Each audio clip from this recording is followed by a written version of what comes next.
अपने इस press conference में पवन खेड़ा ने जो बाइट उन्होंने दिया है टीवी में, और खास करके गौरव फांडी जो कि कांग्रेस पार्टी के नेशनल कन्वीनर हैं, उनके सोशल मीडिया के, उन्होंने ये आक्षेप लगाया है कि जो कोवैक्सीन है उसमें गाय के बछड़े का सीरम होता है, उसमें गाय के बछड़े का खून होता है।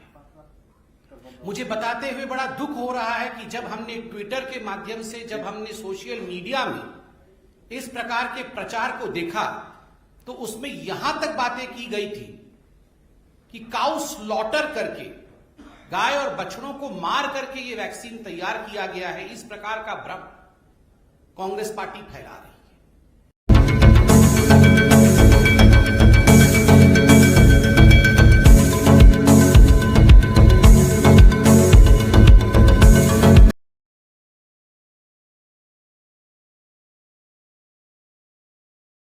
धन्यवाद आदरणीय संजय जी। यहां बैठे सभागार में सभी पत्रकार बंधुओं को बहुत बहुत धन्यवाद कि एक शॉर्ट नोटिस में आप लोग सब यहां आए। और आज मैं बताना चाहूंगा कि ये जो प्रेस वार्ता है ये जन साधारण के लिए बहुत महत्वपूर्ण प्रेस वार्ता है। खास करके आप जानते हैं हिंदुस्तान और पूरा विश्व कोविड से लड़ रहा है, और आज हिंदुस्तान जिस प्रकार से सेकेंड वेव से लड़के वैक्सीनेशन के माध्यम से आगे बढ़ रहा है, कुछ ऐसी राजनीतिक पार्टियां हैं और खास करके कांग्रेस पार्टी जो इस वैक्सीनेशन ड्राइव को डिरेल करना चाहती है, भ्रम का वातावरण तैयार करना चाहती है, भ्रम फैलाना चाहती है वैक्सीनेशन को लेकर, उस विषय में यह प्रेस कॉन्फ्रेंस है। बंधुगण, आज कांग्रेस पार्टी ने एक महापाप किया है। मैं इसे महापाप कहूंगा क्योंकि जिस प्रकार का भ्रम कोवैक्सीन को लेकर, जो भारत में निर्मित वैक्सीन है, कोविड का वैक्सीन है, उसको लेकर जिस प्रकार का भ्रम आज कांग्रेस पार्टी ने सोशल मीडिया और प्रेस कॉन्फ्रेंस करके उनके प्रवक्ता ने फैलाया है, ये महापाप है। अपने इस प्रेस कॉन्फ्रेंस में पवन खेड़ा ने जो बाइट उन्होंने दिया है टीवी में, और खास करके गौरव फांडी जो कि कांग्रेस पार्टी के नेशनल कन्वीनर हैं, उनके सोशल मीडिया के, उन्होंने ये आक्षेप लगाया है कि जो कोवैक्सीन है उसमें गाय के बछड़े का सीरम होता है, उसमें गाय के बछड़े का खून होता है। मुझे बताते हुए बड़ा दुख हो रहा है कि जब हमने ट्विटर के माध्यम से, जब हमने सोशल मीडिया में इस प्रकार के प्रचार को देखा तो उसमें यहां तक बातें की गई थी कि काउ स्लॉटर करके, गाय और बछड़ों को मार करके ये वैक्सीन तैयार किया गया है। इस प्रकार का भ्रम कांग्रेस पार्टी फैला रही है। इससे पहले कि मैं कांग्रेस पार्टी के सत्य को उजागर करूं, मुझे लगता है भारत की जनता के लार्जर इंटरेस्ट के लिए इस भ्रम को त्वरित खारिज करना चाहिए, और जो वैज्ञानिक विधान है उसको भारत के जनता के सामने तत्क्षणात रखना चाहिए, ताकि किसी के मन में अगर रत्ती भर का भी कोई संशय आया हो तो वो संशय मिट जाए। पहली बात तो यहां भारतीय जनता पार्टी स्पष्ट करना चाहती है, और एक पॉलिटिशियन होने के नाते नहीं, और केवल एक डॉक्टर होने के नाते भी नहीं, जो साइंटिफिक कम्युनिटी ने और जो हेल्थ मिनिस्ट्री ने अभी क्लैरिफिकेशन दिया है इस विषय को लेकर, वो क्लैरिफिकेशन पब्लिक डोमेन में मौजूद है, और स्पष्ट रूप से ये क्लैरिफिकेशन और साइंटिफिक डोमेन आज हिंदुस्तान का कहती है कि कोवैक्सीन में कोई बछड़े का सीरम या गाय का खून नहीं है। कोई भी कोवैक्सीन में बछड़े या गाय का सीरम नहीं है, कोई भी खून नहीं मिला हुआ है, नंबर 1। और नंबर 2, यह वैक्सीन पूर्णतः सेफ है। इसमें किसी प्रकार का कोई अपभ्रंश, जिस प्रकार का एक कम्युनल एंगल देते हुए इसे अपभ्रंशित करने की कोशिश की जा रही है, ऐसा कोई अपभ्रंश नहीं। देखिए, मैं एक डॉक्टर भी हूं, मैं इसे टेक्निकली थोड़ा सा 10-20 सेकंड में आपको समझाना चाहूंगा।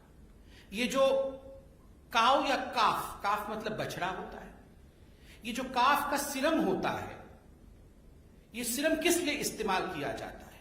ये एक लॉन्ग स्टैंडिंग ग्लोबल प्रैक्टिस है कई वैक्सीन में, पोलियो की वैक्सीन में, रेबीज की वैक्सीन में, इन्फ्लुएंजा की वैक्सीन में इनिशियल तौर पे ये सीरम इस्तेमाल किया जाता है ताकि जो वेरो सेल्स हैं, जिस सेल में वायरस को रेप्लिकेट कराना है, उस सेल को एनरिचमेंट, अगर मैं साधारण हिंदी में कहूं तो खाद का काम करता है। ये सेल जब ग्रो कर जाती हैं, वेरो सेल्स ये कहलाती हैं। इस वेरो सेल में बाद में जो कोविड के वायरस होते हैं वो वायरस छोड़े जाते हैं, कोरोना के वायरस छोड़े जाते हैं। ये वायरस इन सेल्स में रेप्लिकेट करती है और रेप्लिकेट करते समय ये जो वेरो सेल्स होते हैं वो संपूर्णतः खत्म हो जाते हैं। और एक महत्वपूर्ण बात, वैक्सीन बनाने से पहले ये जो वेरो सेल्स जिसमें कल्चर किया जाता है उसको अच्छी तरीके से धोया जाता है केमिकल्स के माध्यम से, ताकि उसमें किसी प्रकार से कोई सेरम का इंग्रेडिएंट नहीं रहे। वैसे भी वेरो सेल समय के साथ समाप्त हो जाता है और उसके अंदर जो वायरस रेप्लिकेट करते हैं उन वायरसेस को निकाल करके उस वायरस को इनएक्टिवेट करके, क्योंकि ये डेड वायरस वैक्सीन है, उसको इनएक्टिवेट करने के बाद कोवैक्सीन बनाया जाता है। ये सारे विषय बड़े स्पष्ट रूप से टेक्निकली हमारे देश के बड़े वैज्ञानिकों ने समझाया और समय समय से समझाया। उसके बावजूद कांग्रेस पार्टी ने जिस प्रकार की उद्दंडता की, धृष्टता की, महापाप किया है, the Congress party has sinned today.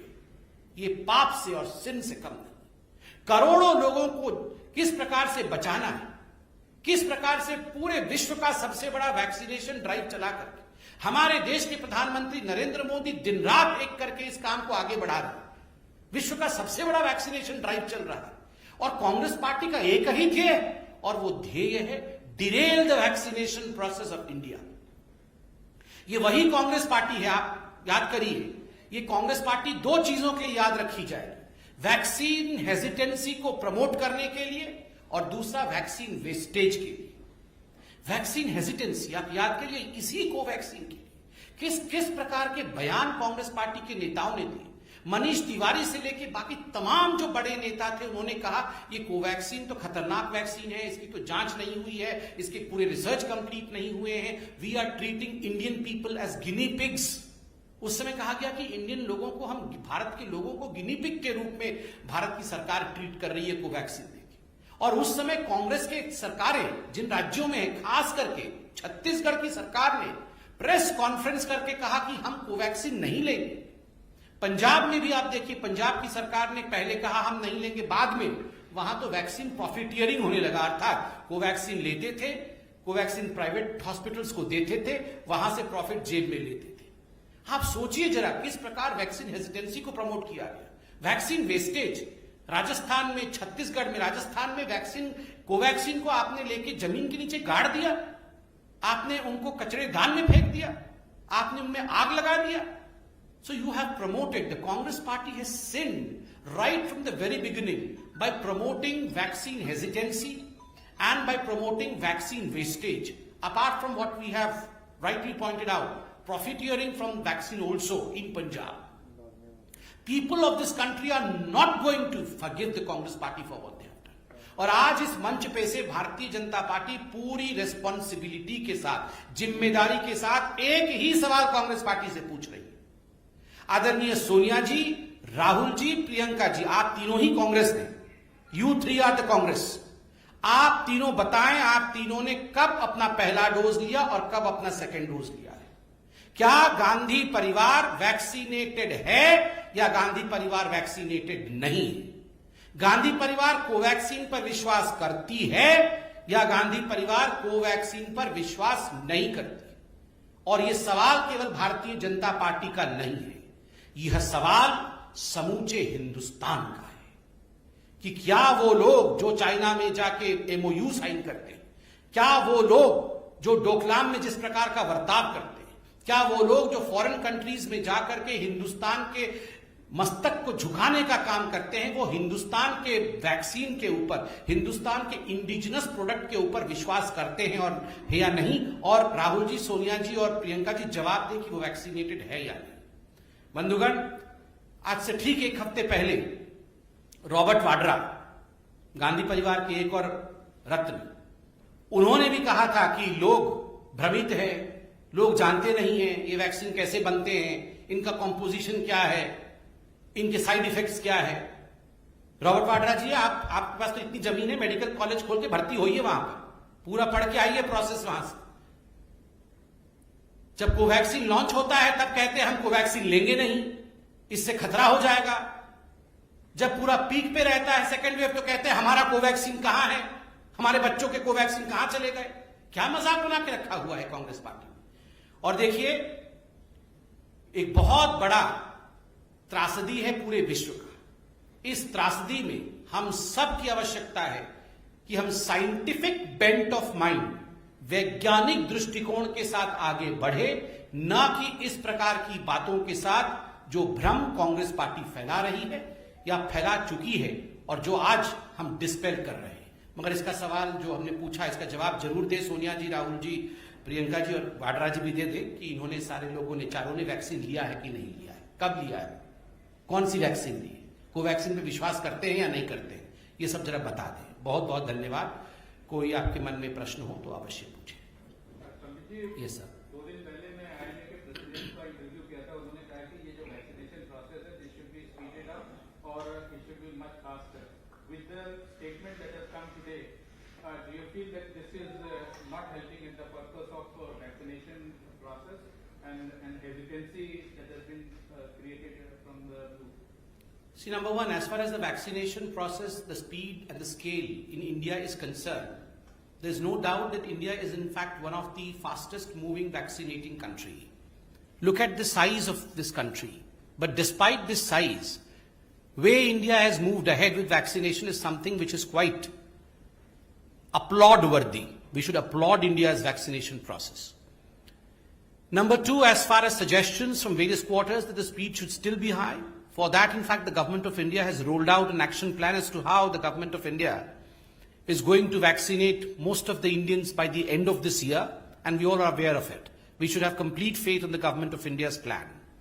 As far as promoting vaccine hesitancy is concerned, I reiterate that present day's functioning of every person in India should be with a scientific bent of mind. And of course, when politicians who are great contributors as far as influence is concerned, when they come out and speak the way the Congress politicians and some in Samajwadi Party have been speaking, remember, there was time when some politicians said that this vaccine is not an Indian vaccine, this is a BJP ka vaccine.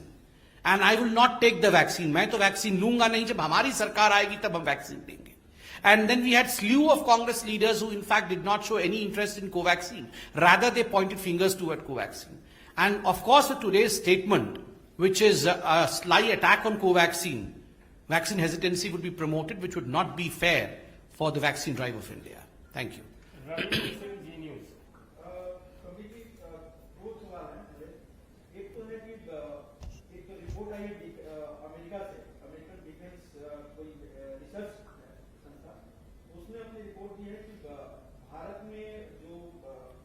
Covid के कारण जो परेशानियां थी, वहां पर एक NGO helping India करके NGO बनाया गया और उससे करोड़ों रुपया पैसा चंदे को लिया गया।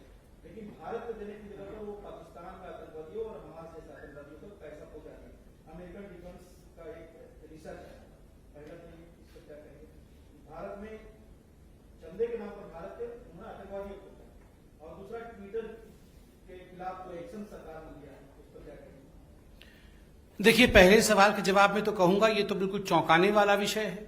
जिस प्रकार से आपने अभी जी न्यूज के माध्यम से हमें बताया और बाकी चैनल भी शायद इस विषय को उठा भी रहे होंगे, ये चौंकाने वाला विषय है कि भारत में कोविड के लोगों की मदद करने के लिए अगर बहुत बड़े कंट्रीब्यूशन भारत के लोगों से लिया गया और बाद में उसको आप पाकिस्तान और खास करके जैसा आपने बताया कुछ आतंकवादी संगठनों की मदद के लिए ये पैसा डाइवर्ट किया जा रहा है, मैं बिल्कुल कह सकता हूं सरकार इस विषय का संज्ञान अवश्य लिया होगा। सरकार ने इस विषय की जांच होगी और किसी भी इस प्रकार के एनजीओ को या संगठन को बख्शा नहीं जाएगा, क्योंकि ये भारत के कानून के खिलाफ है, नंबर एक।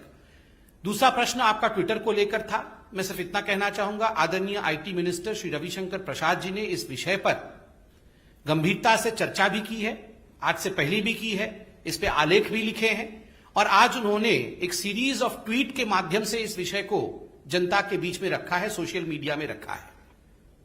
हम सिर्फ इतना कहना चाहेंगे पार्टी के नाते कि भारत का संविधान सर्वोपरि है। भारत एक लोकतांत्रिक देश है, इसकी एक महान परंपरा है और कोई भी संस्था जो चाहे देश की हो, चाहे बाहर से आके भारत में व्यवसाय करती हो, सबके लिए यह अनिवार्य है कि वो भारत के संविधान और भारत के कानून का पालन करे।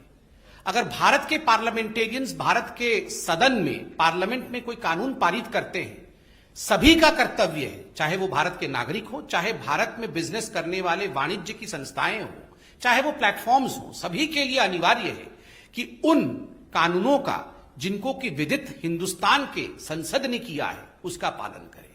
और जो इसका पालन नहीं करेगा, स्वाभाविक है, जो हमारे देश के नियम है उसके अनुसार कार्यवाही होती है। हमें सिर्फ इतना ही कहना है। बाकी आईटी मिनिस्टर रविशंकर प्रसाद जी ने इस पर बहुत गंभीरता के साथ और बहुत विस्तृत जानकारी उस पर रखा है। I do that.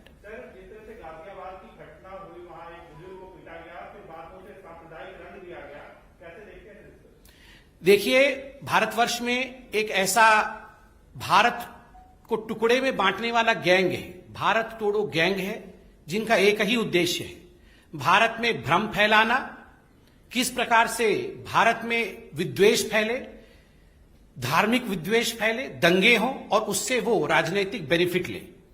मुझे तो बड़ा आश्चर्य हो रहा है, जिस वीडियो के विषय में आप बता रहे हैं, उस वीडियो में जहां तक मैं जानता हूं, उस वीडियो की आवाज को बंद कर दिया गया था। उस वीडियो का कोई आवाज ही नहीं आ रही। जब उसमें आवाज ही नहीं आ रही है तो कुछ लोगों को उसमें से आवाज कैसे सुनाई देती है? नंबर एक।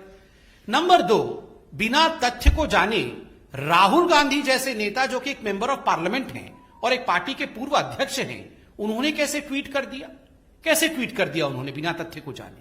तथ्य गाजियाबाद की पुलिस ने सार्वजनिक किया है और वो सबके नजर में है कि किस प्रकार से कोई ताबीज का विषय था, किस प्रकार से वहां कोई लेन देन का विषय था, जिसके कारण ऐसा हुआ। इस पूरे विषय को गाजियाबाद की पुलिस देख रही है, मगर we should all refrain from spreading fake news और गलत और भ्रामक न्यूज के माध्यम से विद्वेष फैले, ये करना उचित नहीं है। और देखिए, उत्तर प्रदेश में चुनाव आ रहे हैं। मैं आज इस मंच से बताना चाहूंगा, ऐसी बहुत ताकतें हैं, ऐसी बहुत शक्तियां हैं जो चाहेंगी कि जिस प्रकार से उत्तर प्रदेश में कानूनी व्यवस्था बिल्कुल सही तरीके से चल रहा है, जिस प्रकार से उत्तर प्रदेश विकास के राह पे आज आगे बढ़ रहा है, उसको डिरेल करने की पूरी कोशिश ये कांग्रेस पार्टी, समाजवादी पार्टी इत्यादि करेंगे। मगर उत्तर प्रदेश की जनता और भारत की जनता बहुत बुद्धिमान है, वो इसमें फंसने वाले नहीं है। प्रज्ञा ये नहीं।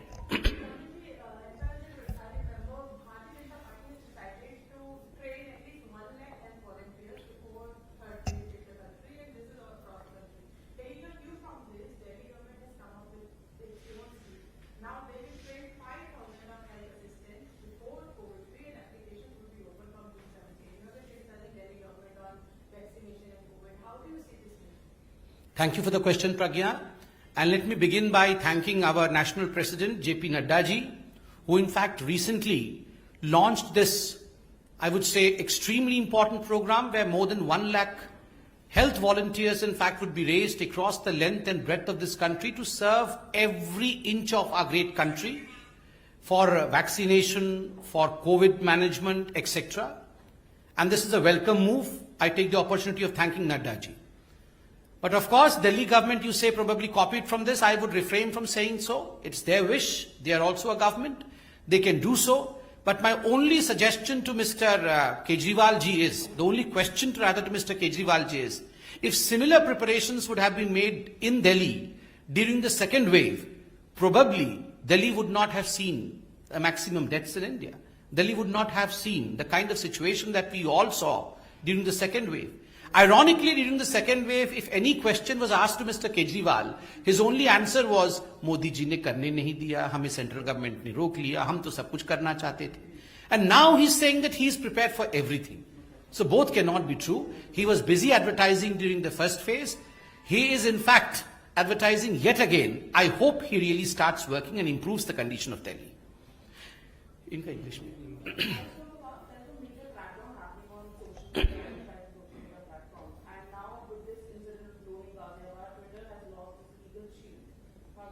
See, as far as this question on Twitter is concerned, We as Bharatiya Janata Party have limited reaction because most of the important technical reactions have been given by the respected and honorable IT Minister Shri Ravi Shankar Prasad ji. He has come out with a series of tweets also today. We only mean to say that, look, as far as India is concerned, India is one of the biggest democratic countries of the world. We have our own constitution and our constitution is sacrosanct. Citizens of India, all those practicing business within the premises of India, be they Indian companies or be they platforms from outside India, they all have to abide by the rules, the regulations, the constitution of India. They all have to abide by the laws which have been formulated by the respected member of parliaments within the precincts of Parliament of India. And any company who refuses to do so, of course, will have to face the consequences as per the rule of India. No one is immune, I would say. As we citizens of India, as any company, no one can say that, well, I am immune because I am something special. No one is special. The only special status is to the Constitution of India. Thank you. Himanshu, Republic. Yes, Himanshu ji.